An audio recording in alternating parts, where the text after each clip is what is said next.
कभी ठहर कर खुद से पूछा है कि आखिर इतनी भाग दौड़ किस लिए है, इतनी चिंता किस लिए है? जब अंत में सब कुछ वैसे ही घटित होता है जैसे होना होता है, तब ये सारा तनाव, ये सारा संघर्ष किस काम का है? और उसी क्षण एक बहुत गहरी बात भीतर उतरने लगती है कि जीवन को ठीक करने की कोशिश में तुमने जीना ही छोड़ दिया है, और जो जीवन को ठीक करना चाहता है वही जीवन से दूर होता चला जाता है। क्योंकि जीवन कोई समस्या नहीं है जिसे हल किया जाए, जीवन एक रहस्य है जिसे जिया जाए। और जब तुम इसे समस्या बना लेते हो तब तुम उलझ जाते हो, और जब इसे रहस्य की तरह स्वीकार करते हो तब तुम मस्त हो जाते हो। और मस्त होने का अर्थ यह नहीं कि तुम लापरवाह हो जाओ, बल्कि इसका अर्थ है कि तुम जीवन के साथ बहने लगो। जैसे नदी बहती है बिना किसी प्रतिरोध के, बिना किसी शिकायत के, बिना किसी योजना के, बस बहती चली जाती है। और उसी बहाव में उसका सौंदर्य है, उसकी ताजगी है, उसकी जीवंतता है। मन हमेशा ठीक करना चाहता है, सुधारना चाहता है, बदलना चाहता है, क्योंकि मन को अधूरापन पसंद नहीं, उसे हर चीज पूरी चाहिए, निश्चित चाहिए, सुरक्षित चाहिए। लेकिन जीवन अनिश्चित है, और जो अनिश्चितता को स्वीकार कर लेता है वही शांति को पा लेता है, क्योंकि तब वह जीवन से लड़ना बंद कर देता है। और जैसे ही लड़ाई खत्म होती है, भीतर एक अजीब सी सहजता जन्म लेती है, जैसे कोई बोझ उतर गया हो, जैसे कोई भारी पत्थर जो वर्षों से सीने पर रखा था अचानक हट गया हो। और तब तुम्हें समझ में आता है कि समस्या जीवन में नहीं थी, समस्या तुम्हारी पकड़ में थी, तुम्हारी जिद में थी, तुम्हारी उस कोशिश में थी जिसमें तुम हर चीज को अपने हिसाब से चलाना चाहते थे। मस्त रहना एक कला है, और यह कला तब आती है जब तुम धीरे धीरे अपने भीतर उतरते हो, जब तुम अपने विचारों को देखना शुरू करते हो, जब तुम यह समझने लगते हो कि तुम विचार नहीं हो, तुम उनसे अलग हो, तुम साक्षी हो। और जब यह साक्षी भाव जागता है तब विचार तुम्हें परेशान नहीं करते, वे आते हैं और चले जाते हैं, जैसे आकाश में बादल आते हैं और गुजर जाते हैं। और आकाश कभी परेशान नहीं होता, कभी दुखी नहीं होता, क्योंकि उसे पता है कि वह बदल नहीं है, वह उससे कहीं विशाल है। और उसी तरह जब तुम ये पहचान लेते हो कि तुम मन नहीं हो, तुम उससे कहीं अधिक गहरे हो, तब जीवन अपने आप हल्का हो जाता है। तुमने शायद ध्यान दिया होगा कि जितना तुम चीजों को पकड़ने की कोशिश करते हो वे उतनी ही फिसलती जाती हैं, और जितना तुम छोड़ देते हो वे अपने आप तुम्हारे पास आने लगती हैं। यह जीवन का एक अद्भुत नियम है जिसे समझने के लिए तुम्हें बुद्धिमान होने की जरूरत नहीं, बल्कि सरल होने की जरूरत है। क्योंकि जटिलता मन की उपज है और सरलता चेतना का स्वभाव है।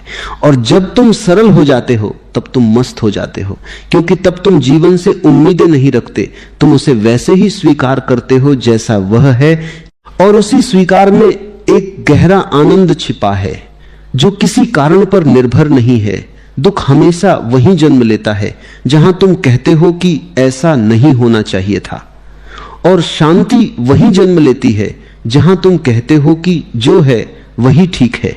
और यह कोई मजबूरी की स्वीकृति नहीं, बल्कि समझ की स्वीकृति है। यह जानने की स्वीकृति है कि जीवन तुम्हारी सोच से कहीं अधिक बुद्धिमान है।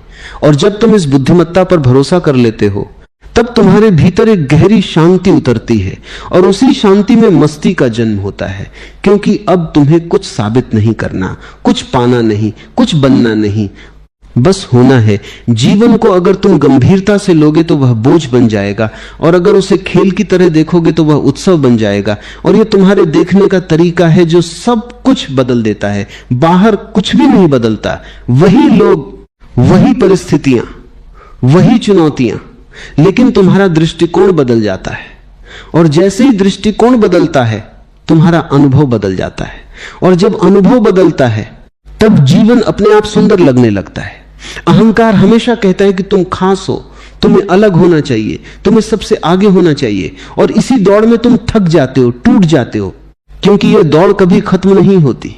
लेकिन जब तुम इस दौड़ से बाहर आ जाते हो, जब तुम कहते हो कि मुझे किसी से बेहतर नहीं बनना, मुझे बस अपने आप में पूर्ण होना है, तब एक गहरी राहत मिलती है। और उसी राहत में मस्ती है, क्योंकि अब तुम तुलना नहीं कर रहे, अब तुम सिर्फ जी रहे हो।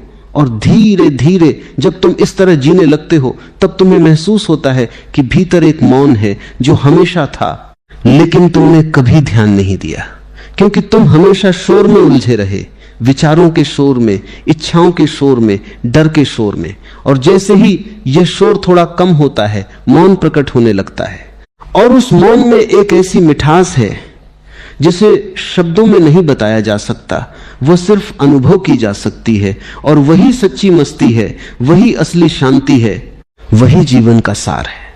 कभी यह समझ में आ जाए कि जीवन को ठीक करने की जरूरत ही नहीं है, तब एक अजीब सी सहज मुस्कान भीतर जन्म लेती है, जो किसी कारण से नहीं होती, जो किसी उपलब्धि पर आधारित नहीं होती, जो किसी लक्ष्य के पूरा होने का परिणाम नहीं होती, बल्कि वह ऐसे ही प्रकट होती है जैसे सुबह बिना किसी प्रयास के सूरज उगाता है, जैसे फूल बिना किसी घोषणा के खिल जाते हैं।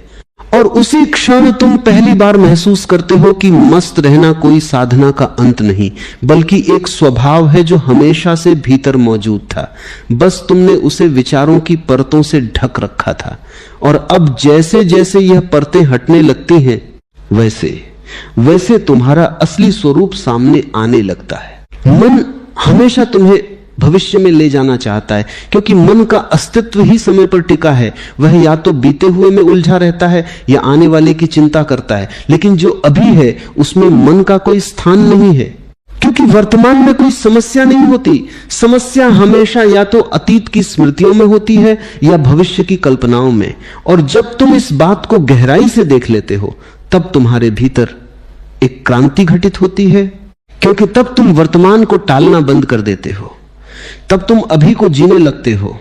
और जैसे ही तुम अभी में उतरते हो, तुम्हें महसूस होता है कि जीवन कभी भी उतना कठिन नहीं था जितना तुमने उसे बना लिया था। तुम्हारी सारी बेचैनी इस बात से पैदा होती है कि तुम जीवन को अपने हिसाब से चलाना चाहते हो। तुम चाहते हो कि चीजें वैसी हों जैसी तुमने सोची हैं, लोग वैसे व्यवहार करें जैसा तुम चाहते हो, परिस्थितियां तुम्हारे अनुकूल रहें। और जब ऐसा नहीं होता तब तुम्हें दुख होता है, लेकिन यह दुख बाहर की वजह से नहीं, यह तुम्हारी अपेक्षाओं की वजह से है। और जैसे ही तुम यह समझ लेते हो कि अपेक्षाएं ही दुख का कारण हैं, तब उन्हें छोड़ना आसान हो जाता है। और जैसे ही अपेक्षाएं गिरती हैं, एक अद्भुत हल्कापन आता है, जैसे किसी ने तुम्हारे कंधों से सालों पुराना बोझ उतार दिया हो। मस्त रहने का अर्थ यह नहीं कि तुम्हारे जीवन में समस्याएं नहीं होंगी, बल्कि इसका अर्थ यह है कि समस्याएं होंगी, लेकिन तुम उनके साथ चिपके नहीं रहोगे। तुम उन्हें आते जाते देखोगे। जैसे कोई राहगीर सड़क से गुजरता है, तुम उसे रोकते नहीं, तुम उसके साथ बहस नहीं करते, तुम बस देखते हो और वह चला जाता है। और यही देखने की कला धीरे धीरे तुम्हें मुक्त करती है, क्योंकि जो देख रहा है वह कभी उलझता नहीं। उलझन हमेशा उसी में होती है जो